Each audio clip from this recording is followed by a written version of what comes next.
Thank you. So what do you guys think of our makeup today? Is it freaky enough? Should we do more?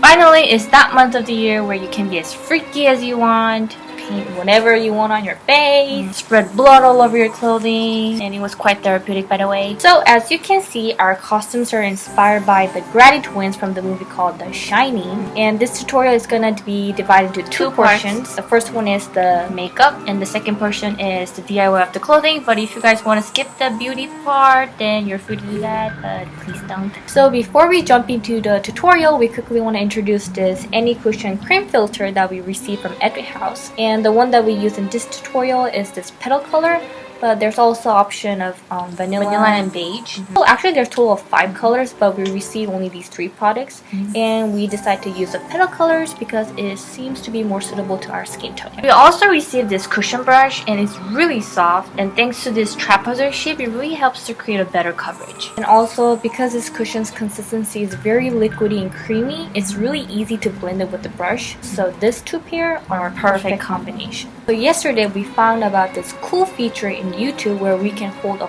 poll to ask you guys a bunch of random questions, and the icon for that poll will be either on here or there. Yeah, we're gonna ask you guys like random questions such as what kind of DIYs you guys want to see in our channel next, or what kind of places or things you guys want to see in our vlogs here in Korea, and just probably ask you guys some stupid questions because I like stupid questions. We hope you guys participate and let's engage more, and this is a great chance to hear your voices. Okay, let's become Grady twins.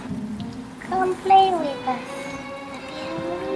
Pick up some foundation with the brush, and starting from the center of the face, I'm going to blend them outwards. It's quite oily, which makes it a perfect consistency to blend it with the brush, and I would highly recommend to anyone with dry skin. However, for people like me who has oily skin, I wouldn't really recommend it. Thanks to its net filter, the solution distributed very evenly on the pump, which really helped to avoid cakey makeup. Using the contour stick, let's give some definition around the nose and at the forehead and create hollow cheekbones.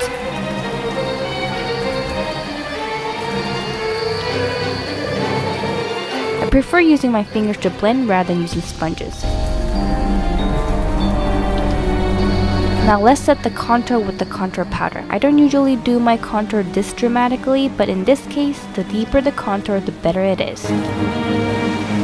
Dab a generous amount on your brush and apply it all around your eye. This is going to be our base color. Don't forget the under eye. Now using this slightly reddish brown color, I'm going to start giving definition around my eye socket. Using the brown color, add more definition around the eye socket and drag the color down to create a dark circle. I'm starting to look like dead people, so that's a good thing, right? Grab a black eyeshadow and finalize the definition process. Try to focus more on the eyelid and between the nose bridge and the inner eye. Using my fingers, I'm blending the edges to make it more natural. With this slightly grayish color, I'm going to use it as a base for my lips. Then using Etude House Play 101 pencil, I'm going to apply this rich dark red color at the inner part of my lips. And of course, you can't forget about drawing drips of blood for Halloween. No matter what the occasion it is, I can't give up my cat eyeliner, so here we go. The easiest way to draw cat eyeline is to create a triangle first and then start filling inside. Using a white eye pencil, fill in your under eye. This will help your eye look more like a doll. Last but not least, girl needs some mascara no matter what.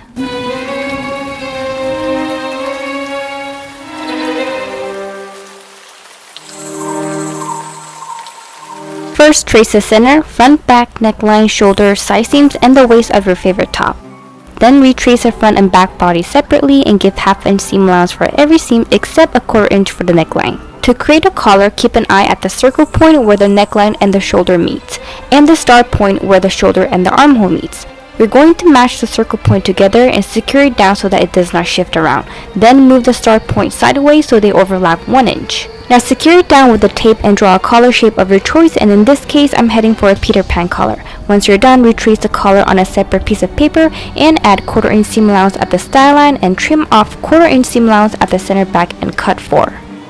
Now let's trace half of the sleeve of your favorite top. To create a puff sleeve, retrace the sleeve pattern on a new piece of paper. Then add 2 inch at the top and bottom of the sleeve length and add 4 inch at the width of the sleeve. Now retrace the orange lines and then freehand draw the sleeve cap and the hem in a convex shape and gradually blend the lines into its original lines. To finish off the sleeve, give half-inch seam allowance and cut to unfold. To create the skirt pattern, draw a rectangle with the width that is equivalent to your waist circumference divided by 4 and add 6 inch extra.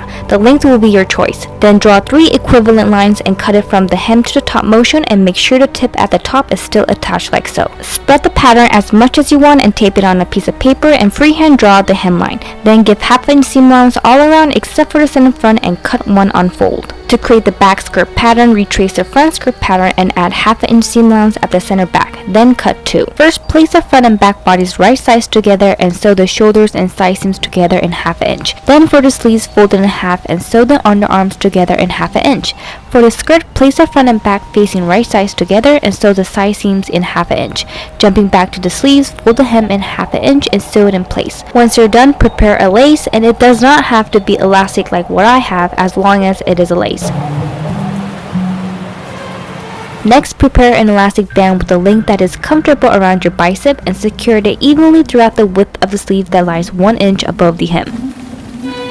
Obviously, the elastic band that you just cut will be way much shorter than the actual bicep of the sleeves. Therefore, you have to pull the elastic bands as you are sewing it in place.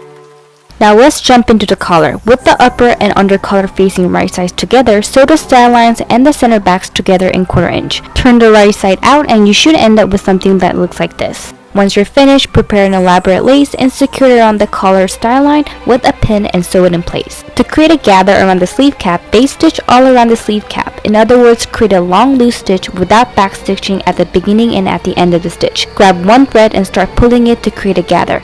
You should end up with something that looks like this. Next, sew the sleeves to the armhole of the bodies in half an inch, and the key to sewing this is pinning meticulously as possible. Puff sleeves are finished. Repeat the exact same base stitch at the waist of the skirt to create a gather. Once you pull the thread to create the gather, sew the waist of the skirt to the waist of the bodies in half an inch. Then sew the invisible zipper at the center back of the dress. You'll most likely end up with an excess at the top of the center back, so go ahead and cut it off. Then place the tip of the front collar to the center front neckline and the tip of the back collar to the center back of the neckline and secure it with a pin. Make sure to repeat this for the other half of the collar. Before sewing them in place, prepare a bias strip that is 1 inch thick and fold it in half. Then place it around on top of the collar that you have just pinned it in place. Once you're done pinning, you should end up with 3 layers of sandwich. Now you're ready to sew the 3 layers together in 1/4 inch seam allowance. Once you're done, trim off the raw edges, press it towards the bias strip with an iron, and turn it over to the correct side of the dress and stitch the raw edges in place close to the previous seam line. Next, we're going to sew the bias strip on the bodice to keep it in place. This way, it won't poke out through the neckline. For the skirt, mark 5 inch up from the hem, then place a strap of lace on top and sew it all around. For the hem of the skirt, I simply fold it in half an inch and sew the lace on top of the hem all around. Last but not least, prepare a red paint. Here I'm using a watercolor which seems to smudge more easily than acrylic paint. Protect your hand with a plastic glove and start going crazy with the paint all over the dress. Honestly, I was a bit hesitant to smudge paint all over the dress that I've made it so hard. It was really painful to be exact. Anywho, now you're finished!